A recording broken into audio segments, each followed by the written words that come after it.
Muito bem, olá você que está me assistindo, seja muito bem-vindo a mais um dos nossos vídeos.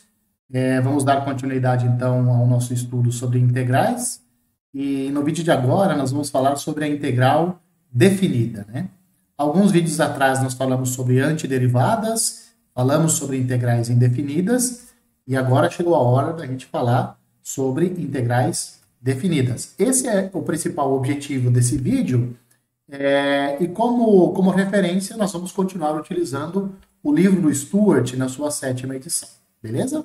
Bom, o que é que nós vimos no vídeo anterior? Vamos fazer um resumão aqui do vídeo anterior. Nós vimos o seguinte: suponha que você tem uma função f de um intervalo fechado AB para os reais, uma função contínua, que é uma função não negativa, ou seja, a f de x ela é maior ou igual a zero para todo x no intervalo. O que é que isso significa? Que o gráfico da nossa função ele está todo ele acima do eixo x, certo? Agora, vamos considerar a seguinte região, a região que tem os seguintes limites, que tem a seguinte fronteira. Inferiormente, a região S ela é limitada pelo intervalo AB, pelo mesmo intervalo que é o domínio da função f. A lateral esquerda da nossa região S ela é limitada por uma reta vertical que passa pelo A. A direita ela é limitada por uma reta vertical que passa pelo B, certo? E acima é pelo gráfico da função. Então, ela é uma região que tem 3 lados retos e um lado curvo, beleza? E o que nós queremos fazer? Nós queremos determinar a área dessa região. Como é que nós procedemos? Nós procedemos da seguinte forma: nós pegamos o nosso intervalo AB e nós dividimos ele em n subintervalos e nós consideramos que todos esses subintervalos eles têm o mesmo comprimento. Esse comprimento nós denotamos por ΔX e ele é dado por esse quociente aqui. O extremo direito do intervalo menos o extremo esquerdo dividido pelo número de retângulos, né? O x0 vai ser o próprio A, ou seja, o extremo esquerdo do primeiro intervalo é o B, e o extremo direito do último intervalo vai ser, a gente vai chamar ele de xn, beleza? Com isso, você consegue determinar n retângulos, que nós chamamos de SI. Esses retângulos fica muito fácil de você determinar a largura deles. Cada um desses retângulos tem largura ΔX. A altura desses retângulos ele é dado pela função calculado nos extremos do intervalo. Nesse caso, nós estamos considerando a função calculada nos extremos direitos de cada intervalo, né? Então aqui aparece f de x1, f de x2, etc., até o f de xn, certo? Muito bem, então você tem n retângulos. Como é que nós definimos a área da região S inteira? Ela foi definida como o seguinte limite: somatória de i variando de 1 até n, da f de xi vezes delta de x. Isso daqui, cada produtinho me dá a área de algum retângulo aqui da nossa subdivisão. Tá? Então, f de x1 ΔX me dá a área desse primeiro retângulo. F de x2 ΔX é a área do segundo retângulo. E assim por diante. Quando nós aumentamos o número de retângulos, a área de S fica aproximadamente a soma da área desses retângulos, né? Quando nós aumentamos indefinidamente o número de retângulos, a área da região S vai ser este limite, né? Isso, dessa forma, é que nós definimos a área da região S. Bom, aí você pode se perguntar o seguinte: onde que nós usamos o fato da f de x ser maior ou igual a zero para todo x no intervalo? Isso só foi utilizado em um único momento. Isso foi utilizado para garantir que a f de xi é a altura de um retângulo. Claro, por quê? Porque se a f de xi for um número negativo, isso não pode ser uma medida. Se não pode ser uma medida, não pode ser a medida do lado de um retângulo. Então, só por causa disso é que nós pedimos que a nossa função tivesse o gráfico acima do eixo X.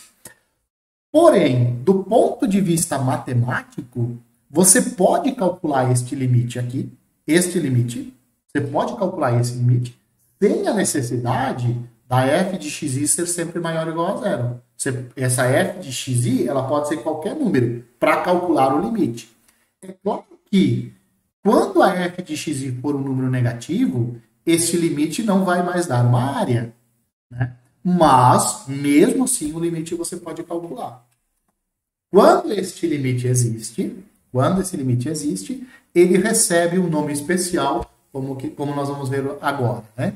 Então, vamos lá. Vamos definir, então, o conceito de integral definida. Vamos lá?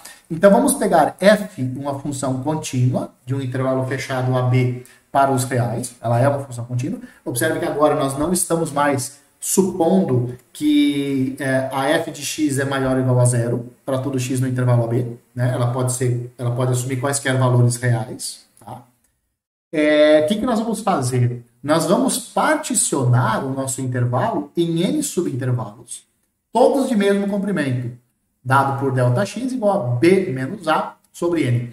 Observe que esse ΔX sempre vai ser um número positivo, tá? Sempre ele vai ser um número positivo pela própria definição dele, tá? Os extremos do intervalo, dos subintervalos, né? Eles vão ser chamados de x0, vai ser o a, x1, x2, etc., até o xn, que vai ser o nosso b. Ou seja, nós fizemos exatamente o que nós fizemos antes. A nossa única diferença é que agora a nossa função não precisa ser mais uma função não positiva. Ela não precisa mais ser maior ou igual a zero. Tá? E aí, o que vem a ser a integral definida da função f de a para b? Então, presta atenção na ordem.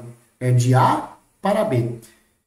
Essa integral, a integral definida, ela é definida da seguinte forma, como sendo este limite aqui, ó, quando n tende a infinito, da somatória quando i varia de 1 até n, f de xi, ΔX. Ou, se você preferir, observe que aqui nós aplicamos a f nos extremos direitos dos subintervalos, mas isso também é igual ao limite quando n tende a infinito, da somatória de i variando de 1 até n, f de xi menos 1, vezes ΔX. Aqui o que nós fizemos? Nós aplicamos a função nos extremos esquerdos dos nossos subintervalos. Esses dois limites eles acabam dando iguais. Quando eles existem, eles são iguais. Tá? E este limite ele é denotado dessa forma aqui. Integral de a até b, fx dx.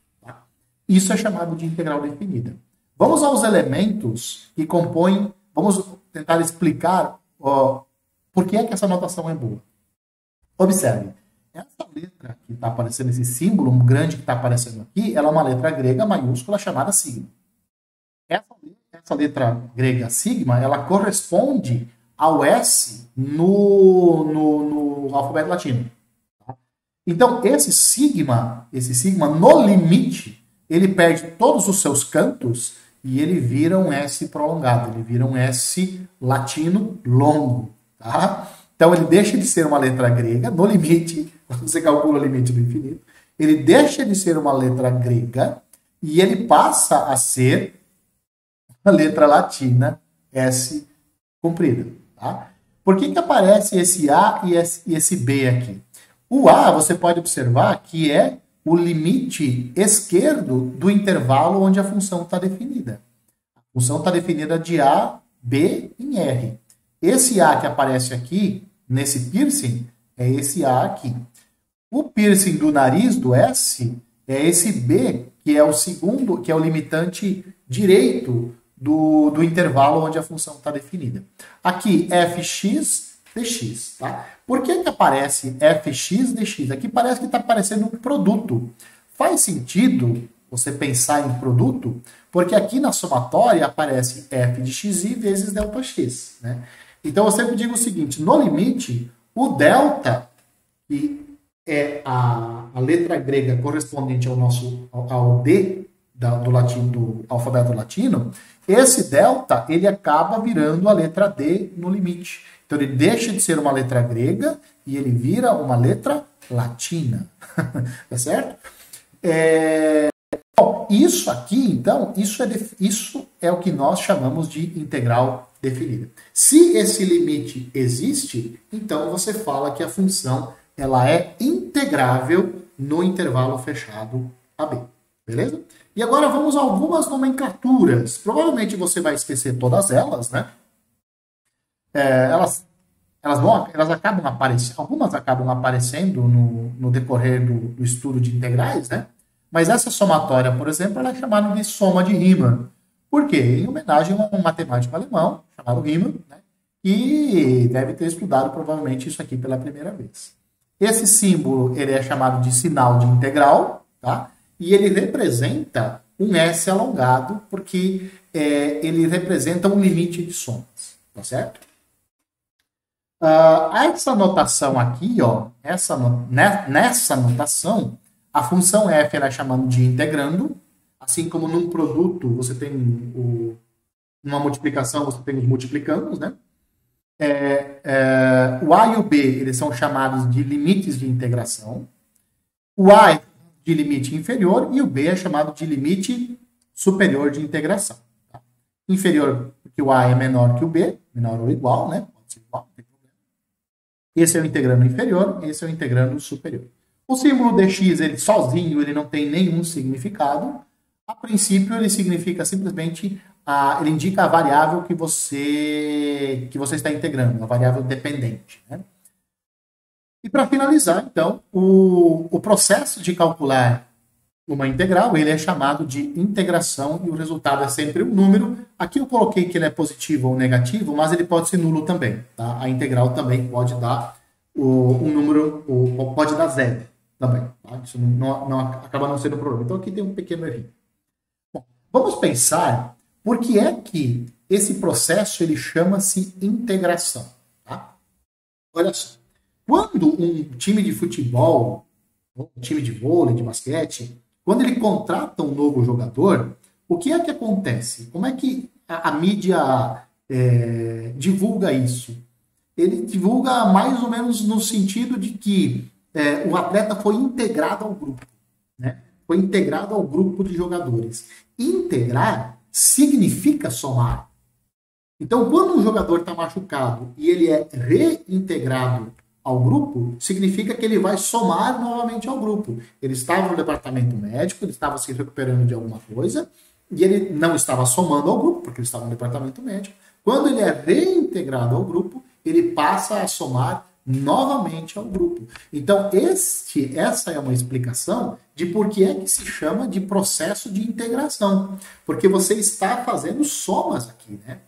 Claro, você calcula um limite, mas no final do dia, o que você está fazendo é soma de produtos. Beleza? Então, dali é que vem o nome de integração. Agora, vamos a algumas observações. Suponha que agora você tem uma função contínua aqui definida no intervalo AB, de modo que ela seja maior ou igual a zero para todo x do intervalo. E pega a mesma região limitada, pega a região S limitada da mesma forma que antes, superiormente pelo gráfico da função e inferiormente pelo intervalo AB, à esquerda e à direita por retas verticais que passam por A e B. Nesse caso, como é que era definido a área de S? Era definido como sendo este limite aqui. Exatamente esse limite que está aparecendo aqui na tela de vocês. Este limite aqui. Isso para nós era a área. Mas isso, por outro lado, esse limite também é essa integral definida aqui. Moral da história, a área dessa região S aqui, ela é a integral definida de A até B de fx dx. Então, todas as vezes que você quiser calcular uma área agora de uma região que está acima do eixo x, você calcula a integral de A até B de fx dx. Se a sua região está abaixo, ela está toda ela abaixo do eixo x, o que é que você vai fazer? Você vai calcular a integral, ela vai te dar um número negativo, você vai pegar o módulo desse número negativo e você vai obter a área. Se a região está acima do eixo x, não precisa calcular o módulo. Se o gráfico da sua função está todo abaixo do eixo x, então você calcula essa integral. Você calcula essa integral aqui, troca o sinal dela, ela vai dar um número negativo, troca o sinal dela, e você tem, então, a área de uma região que está abaixo do eixo X. Se a sua região ela é um misto de regiões que estão acima e abaixo do eixo X, você calcula a área de cada uma das regiões, né? Utilizando a integral, depois você soma tudo. Beleza? Bom, pelos cálculos que nós já fizemos no vídeo anterior, né, que eu chamei de aula, né? Que eu utilizo esses slides para dar aula, essa integral aqui, de 0 até o de x ao quadrado de x, isso aqui deu 1/2. Isso dá 1/2. Por quê? Porque nós vimos que a área delimitada pela curva x² no intervalo de 0 a 1, isso deu 1/3. Quando nós calculamos o limite, isso deu 1/3 e, portanto, esta integral aqui dá 1/3. Calcular essas integrais definidas por meio da definição, isso é algo extremamente custoso e difícil, justamente porque você lida com uns limites, aquele limite estranho, né? O limite de uma soma de um produto. É isso que você está falando. Então, você faz produtos primeiro, você faz soma depois, e o terceiro passo é aplicar um limite. Tá? Nós queremos fugir disso desesperadamente. E por isso nós precisamos de algumas propriedades e alguns resultados. Então vamos lá. Daqui para diante é só resultados e propriedades de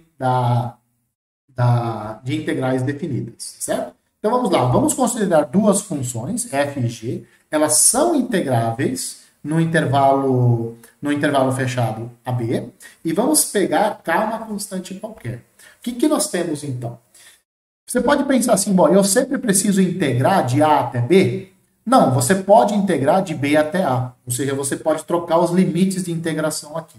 Em geral, o limite de integração menor vai na parte de baixo da integral, e o limite, o número maior que está aqui no intervalo, ele vai na parte superior. Mas sempre tem aquele cara que quer complicar as coisas, e aí ele quer calcular a integral de B até A, ou seja, do número maior até o número menor. O que você vai fazer nesse caso? Você vai inverter os sinais de integração e você vai inverter o sinal da nossa integral. Por que é que isso dá certo? Porque na hora de definir, olha só, nós não definimos, nós não pegamos o nosso intervalo e dividimos o intervalo AB e dividimos ele em subintervalos de comprimento B menos A. Se você fizer a integral de B até A, então, esses dois números aqui vão estar trocados e, portanto, o sinal vai trocar, né? E é essa a explicação, vamos dizer assim, simples, rápida, de por que é que aparece esse sinal de menos aqui. A integral de A até A de fx de x é igual a 0, né? Isso faz um certo sentido, porque quando a f é positiva, você faz a integral de A até A, você está calculando a área de um segmento, né? E esse segmento é 0. A explicação é essa. Se você faz a integral de A até B de uma constante, isso é fácil de calcular. Isso é a constante que multiplica B menos A. Quando a sua constante for um número positivo, essa integral aqui, ó, ela vai te dar a área de um retângulo. Inferiormente, ele é limitado pelo intervalo AB. Superiormente, ele é limitado pela constante C, por um segmento, né, um segmento de reta. À direita e à esquerda, ele é limitado pelas retas A e B. Então, isso daqui, quando C é um número positivo, essa integral te dá a área de um retângulo, a base do retângulo mede B menos A e a altura do retângulo mede C. E, portanto, essa integral aqui, de fato, dá esse produto. Se você tem uma integral de A até B de uma soma de duas funções, você pode quebrar ela em duas integrais. Então, você integra uma nas funções, integra a outra função, soma e subtrai, dependendo do sinal que está aparecendo aqui, né? Se você quer integrar uma função constante, se você quer integrar uma constante vezes uma função, você pode passar a constante para fora da integral e simplesmente calcular a integral de fx dx. Bom, vamos a algumas propriedades, né, alguns exemplos dessas propriedades aqui. Então, a propriedade número 1, como é que nós podemos aplicar? Já que nós sabemos calcular a integral de 0 a 1 de x ao quadrado, Com isso, nós também conseguimos calcular a integral de 1 até 0. A integral de 1 até 0 de x² é a integral de 0 a 1 de x², só que com o sinal trocado. Essa integral aqui deu 1/3, então a integral de 1 até 0 dá menos 1/3. Né? Você troca o sinal. A integral de 7 até 7 da constante da função cosseno é 0. E aqui entra uma coisa engraçada, uma questão excelente de prova. Né? Aqui, ó, você não percebeu, mas você não precisa ser a função cosseno.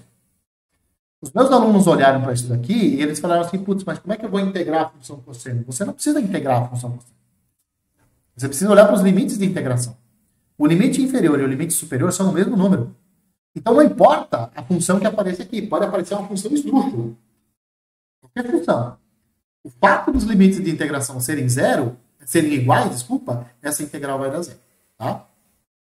A integral de menos 5 até 2 da função constante 4, o que você faz mesmo? Você pega a constante 4 e multiplica pela diferença do limitante superior pelo limitante inferior. Essa é a propriedade de número 3 que nós vimos aqui. Ó, tá? Então, esse também é um exemplo C. Então, é 4 que multiplica 2 menos 5. Essa diferença aqui dá 3, vezes 4 dá 2. Se a sua constante for um número negativo, né, então como é que vai dar a integral? Você mantém a constante, e você multiplica pela diferença aqui, ó, do limitante superior pelo limitante inferior. Então, fica 5 que multiplica 4 menos 1. Isso aqui dá menos 15. Essa integral do item C, isso é exatamente a área de um retângulo que ele é limitado inferiormente pelo intervalo menos 5, menos 2. Superiormente, ele é limitado pela função constante 4. E lateralmente, pelas retas verticais que passam pelo menos 5 e passam pelo menos 2. Essa integral aqui, ó, ela dá menos uma área. Qual área? A área do retângulo que é limitada pelo 1 e pelo 4, né? E que tem altura 5, não menos 5. Esse menos 5 aparece porque a constante é negativa, então está abaixo do eixo x. Né? Mas essa integral é menos uma área. A integral de 1 até 7 de cosseno x mais x² você pode quebrar como duas integrais definidas. Nós não sabemos calcular essas duas integrais ainda, nós precisamos de mais repertório, você pode fazer.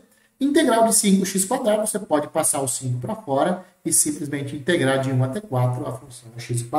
Quando nós soubermos resolver isso, a gente resolve essas integrais aqui.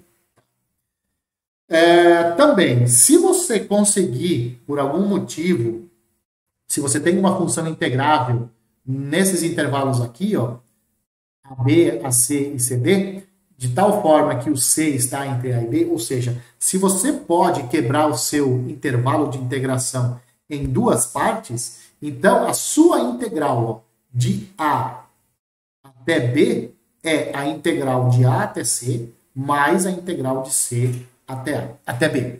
Tá? Ou seja, você pode, se você quiser, quebrar a sua integral em dois pedaços. Se você quebra seu intervalo de integração em dois pedaços, a sua integral definida também pode ser quebrada em dois pedaços. Mas cuidado, hein? É a integral de A até B aqui, então é dos extremos do intervalo AB. E esse número C que aparece aqui é um número que está entre o A e o B. Nesse caso, você pode quebrar essa integral com essa soma aqui. Isso tem um significado geométrico quando a sua f ela for uma função maior ou igual a zero. Porque olha só, tá vendo essa primeira integral aqui, ó? Quando a sua função é maior ou igual a zero, a primeira integral de A até B, ela dá a área dessa região toda aqui, ó. Tá vendo? Só que se você tem um número C entre o A e B, você fala assim, bom, mas se eu calcular a integral de A até C, eu vou obter essa área em azul aqui. Se eu integrar de C até B, eu vou ter essa outra área aqui. Somando as duas áreas, eu tenho a área total. Então, essa integral mais essa integral dá essa integral aqui. Então, isso geometricamente pode ser visto para funções que são maiores ou iguais a zero. Mas não precisa ser, para funções negativas também funciona. Vamos pegar agora duas funções integráveis, né? Se no intervalo AB, se a função é maior ou igual a zero, essa integral de A até B dá um número maior ou igual a zero, ou seja, dá um número positivo, portanto, é uma área. Se a função f é maior do que a função g para todo x no intervalo, então a integral de A até B mantém esse sinal aqui. A integral de A até B de fx é maior ou igual à integral de A até B de g de x. Né? Isso aqui significa o seguinte, se o gráfico da sua função f está acima do gráfico da função g, então a área delimitada pela f é maior ou igual à área delimitada pela g. Tá? Finalmente, se a sua função varia entre duas constantes, entre a constante minúscula m e a constante maiúscula m, então a integral de A até B ela está presa, ela também está limitada entre essas duas constantes aqui, m minúsculo que multiplica b menos a e m maiúsculo que multiplica b menos a. Como é que você pode ver isso geometricamente? Caso a sua função f de x seja maior ou igual a zero, o que é que te dá essa integral aqui do meio? Essa integral do meio, ela te dá toda essa área aqui, ó, tá vendo? Toda esta área. Essa daqui, somada com essa e somada com esse pedacinho aqui. Então, toda essa área aqui, ó, toda essa área, você calcula utilizando essa integral. Agora, você percebe que essa área é maior que essa área aqui de baixo? Essa área pequenininha desse retangulinho aqui? É maior. Ou igual, né? E como é que você calcula a área desse retangulinho aqui? Ó? É B menos A que multiplica M. Então, essa primeira desigualdade, você pode ver ela geometricamente para funções maiores ou iguais a zero. E essa daqui, o que significa M que multiplica B menos A? É a área exatamente deste retângulo grandão aqui. Então, de fato, esta área que é dada por essa integral, ela está entre essa área e aquela área. Entre a área desse retangulinho pequeno e a área desse retângulo grandão. Perfeito? Para nós finalizarmos, né, vamos utilizar esta segunda propriedade aqui para nós estimarmos a integral de 0 até 1 da função x ao cubo. Nós já sabemos, a integral de 0 a 1 de x quadrado é 1/3. Tem uma coisa interessante que no intervalo de 0 a 1, a função cúbica é menor que a quadrática. Como a função cúbica é menor que a quadrática, então a integral de 0 a 1 da cúbica é menor ou igual à integral da quadrática. Tá? Ou seja, a moral da história, a integral de 0 a 1 da cúbica é menor ou igual a 1/3. No pior dos casos, ela é 1/3. Tá? E assim nós obtivemos, então, uma estimativa da área que está abaixo do gráfico da cúbica, x ao cubo, entre o intervalo de 0 até 1. Tá? Com isso, você pode ter observado que nós chegamos no slide 14 de 14, e nós chegamos, então, ao final desse vídeo. E agora, você pode se perguntar o seguinte, bom, nós só conseguimos calcular até agora uma integral, né? Que é a integral de 0 a 1 de x ao cubo. Tem as outras também ali, né? De A até A, de uma constante e tal. Essas integrais a gente consegue calcular. Mas nós precisamos de uma maneira que seja mais fácil de calcular essas integrais do que limite, né? E aí você pode perceber o nome das coisas. Aqui, essas integrais receberam o nome de integrais definidas. Há 2 vídeos atrás, nós falamos sobre integrais indefinidas. Elas têm o mesmo nome, só muda o sobrenome, né? E o sobrenome ainda um é o contrário do outro, né? Indefinido é o contrário de definido. E definido é o contrário de indefinido, né? Então, será que tem relação essas coisas, né? Para isso, nós vamos ver um teorema nos próximos vídeos, acho que no próximo, ou nos próximos, que vai nos dar uma relação estrondosa entre integrais definidas e integrais indefinidas. Mas para isso, você vai precisar ver o nosso próximo vídeo. Enquanto isso, um abraço a todos vocês e eu espero que vocês continuem me vendo.